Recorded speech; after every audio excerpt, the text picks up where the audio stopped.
Radian सैकुल नहीं मिला, जो कि हम बताया जा रहा है कई सौ करोड़ रुपए की ठगी कर चुके हैं, ठगी कर फरार हो गए, पुलिस की कस्टडी में है।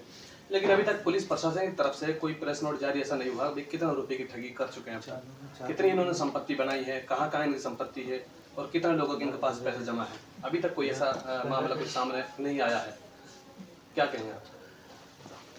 अस्सलाम वालेकुम। सबसे पहले आप सभी भाइयों का जो इस धूप भरे मौसम में आप इस नेक काम में, जो कौम की खिदमत का काम इसमें लगे पड़े हो, आप सारे लोग यहाँ आए हो, आप लोगों का बहुत बहुत शुक्रिया।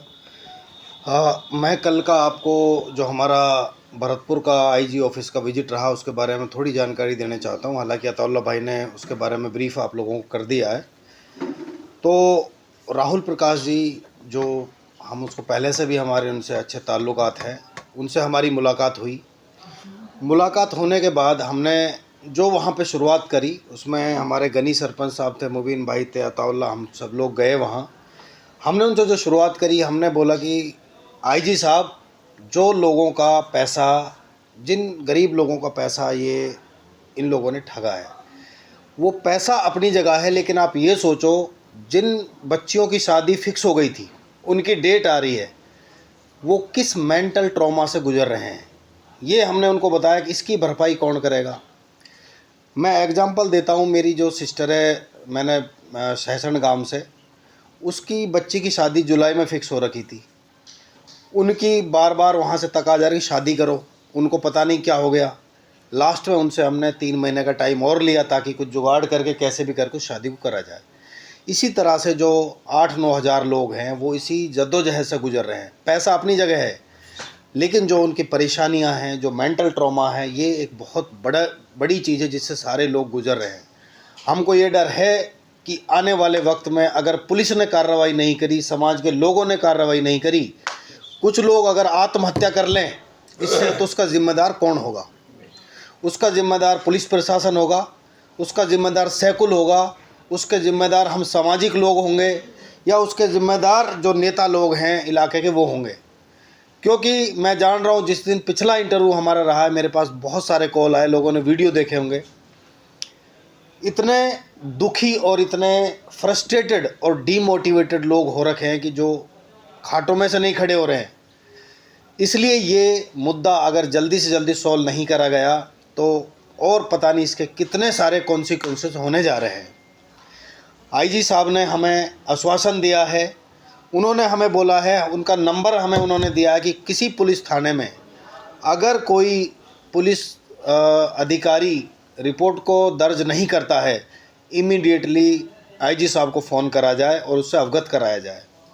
हमको लग रहा है कि आईजी साहब का ऑफिस या उनका डिपार्टमेंट दिल से इसमें लगा हुआ है, लेकिन हम लोगों को, सब लोगों को मिलकर इस चीज़ को भी करना है कि ताकि पुलिस प्रशासन सही से काम करे, उस पर भी नज़र बना के रखनी है। जहाँ में लगेगा अगर पटरी से उतर रहा है या लेट हो रहा है या कुछ करप्शन समझ में आ रहा है, तो हम लोग आंदोलन करने के लिए पूरे मेवात के अंदर हम लोग तैयार बैठे हुए हैं। जब तक हमें लग रहा है जांच सही चल रही है, जब तक हमें लग रहा है सारे रास्ते पे सब कुछ सही जा रहा है, रिकवरी होने लगी है, हम लोग पुलिस प्रशासन का सबका साथ दे रहे हैं, हम लोग बिल्कुल कोऑपरेट करके चल रहे हैं।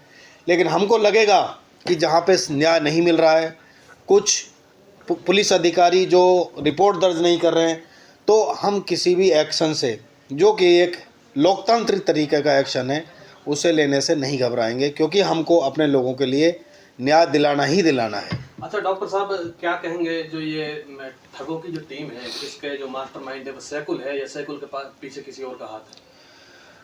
देखिए, मैं आपको जो हमारी जानकारी अभी तक आई है, जो आप लोगों से और समाज के लोगों से हम सुन रहे हैं, वो ये है कि हर एक आदमी जो होता है वो कभी अकेला नहीं होता। उसके ऊपर किसी का हाथ भी होता है, उसके ऊपर सह भी होता है, उसमें पॉलिटिकल लीडर भी हो सकते हैं, उसमें सरकारी अधिकारी भी हो सकते हैं, उसमें सामाजिक और लोग भी हो सकते हैं। लेकिन पुलिस जिस तरह से इसको केस को देख रही है या जिस तरह शिकंजा कस रही है, जो हमें लगता है, मैं उम्मीद करता हूं कि आने वाले चंद दिनों में, हफ्तों में उन सब लोगों के नाम सामने आएंगे। आईजी साहब की मीटिंग में उन्होंने हमें डायरी दिखाई, जिसमें उन्होंने किस आदमी को सैकुल ने अपने एक्सेप्ट किया है कि मैंने इतना पैसा दिया है, इतना दिया है, ये सारा उनके पास नोट है। और जो हमारी इन्वेस्टिगेशन है और जो पुलिस आईजी साहब की इन्वेस्टिगेशन है वो बिल्कुल मैच खा रही है। इसका मतलब जांच जो चल रही है वो सही रास्ते पे चल रही है। अभी जो उन्होंने हमसे दरख्वास्त करी है और हम आप लोगों के ज़रिए लोगों से दरख्वास्त कर रहे हैं वो ये है कि जो जिसने पैसा दिया है अगर वो पुलिस रिकॉर्ड में नहीं आया तो उसका कोई औचित्य नहीं है, उसका कोई सेंस नहीं है। मैंने आपको पैसा दिया, मैं किसी से बोल नहीं रहा तो उस पैसे का कोई रिकॉर्ड में नहीं आएगा। डॉक्टर साहब, रिकवरी के मामले में बात करें तो क्या उम्मीद जग रही है रिकवरी के बारे में? देखिए, मैं आपका भाई, जो लोग सुन रहे हैं उनका भाई या बेटा की तरह मैं एक इमोशनल मेवाती आदमी होने के नाते ये बता सकता हूँ कि कल से पहले हमको ये बहुत टेढ़ी खीर लग रही थी। हमको लग रहा था पता नहीं क्या होगा, लेकिन कल जो हमें आईजी ऑफिस में आश्वासन मिला है, मुझे पूरी उम्मीद है कि इसमें रिकवरी ज़रूर होगी।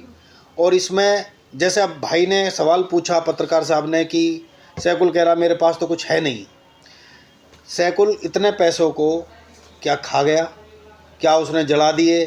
क्या उसने नदी में फेंक दिए? उसने कहीं तो दिए हैं, प्रॉपर्टी में इन्वेस्ट करे हैं, किसी आदमी को दिए हैं। जब रिमांड होगी एक एक पैसा आएगा, वो रिकवर भी हो सकता है और जो लोगों का साथ ठगी हुई है उन लोगों को पैसा वापस भी पहुंच सकता है। तो मैं पर्सनली बिल्कुल आश्वस्त हूं कि हो सकता है 100% ना हो, लेकिन बहुत हद तक इसमें रिकवरी के पूरे चांस हैं। और इंशाअल्लाह मैं उम्मीद करता हूं कि जो लोग गरीब लोग इसमें फंसे हैं वो दुआ भी कर रहे हैं और उनकी दुआ अल्लाह ताला कबूल ज़रूर करेगा। जी। पिछली बार आपने कहा था कि हम आंदोलन करेंगे, अगर पैसों की रिकवरी नहीं हुई, गरीबों का पैसा नहीं मिला तो हम आंदोलन करेंगे। तो ऐसे में आपने अभी एसपी से, आईजी से मुलाकात की है, तो क्या आश्वासन दिया गया? एसपी के ऑफिस से जो हमें आश्वासन मिला हमने अभी आप लोगों को बताया है। आईजी ऑफिस से जो हमें आश्वासन मिला है, हमें लग रहा है कि जो उनकी अभी एक वर्किंग चल रही है वो एक सही दिशा में चल रही है। इसका रिजल्ट हम देखते हैं। हमने आईजी साहब से बोला है कि हम हर हफ्ते 10 दिन में आपके पास आएंगे और क्या डेवलपमेंट इसमें हुआ है उसकी सर हमें आप जानकारी दो, क्योंकि हमारे बहुत सारे लोगों का मसला है। जी। उन्होंने कहा है कि बिल्कुल आप कभी भी आ सकते हैं और हमारे यहाँ से क्या इसमें प्रोग्रेस चल रही है जानकारी ले सकते हैं।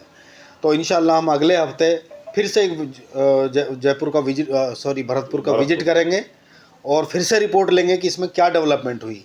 हमको लगता है डेवलपमेंट सही हो रही है। हमको लगता है कि रिकवरी का जो वक्त है वो नज़दीक आता जा रहा है, तो हम बिल्कुल साथ देंगे। और हमें लगता है कि अभी इसमें नहीं हो रहा है जैसा हम चाह रहे हैं, तो हमारे पास बाकी रास्ते भी जन आंदोलन के सारे खुले हुए हैं लोकतांत्रिक तरीके से। पीड़ित परिवार का सवाल है, वो बार बार सवाल करते हैं, फ़ोन करते हैं कि आंदोलन कब शुरू होगा।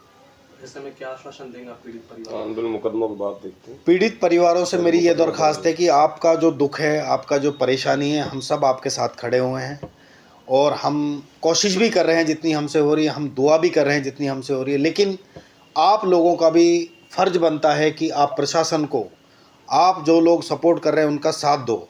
उसका साथ देने का तरीका ये है कि जिसको आपने पैसे दिए हैं, जो एजेंट है, उसका नाम, गाम, अता पता, फ़ोन नंबर लिख के पुलिस में पहुंचाओ, या जो आप लोग हैं जो आपके टच में हैं, अताउल्ला भाई हैं जो लीड कर रहे हैं इस सारी चीज़ों को, हम सारे लोगों कहीं ना कहीं उन लोगों को पहुंचाओ। जितना मैक्सिमम डाटा हमारे पास कलेक्ट होगा उतनी ही इसमें कार्रवाई में तेज़ी होगी। तो पीड़ित परिवारों से मेरी यही दरख्वास्त है कि वो अपना काम मुकदमा दर्ज कराने का, जो लोगों ने पैसे लेने में इन्वॉल्व है उनका डाटा देने में हमारी मदद करें। ठीक है, शुक्रिया।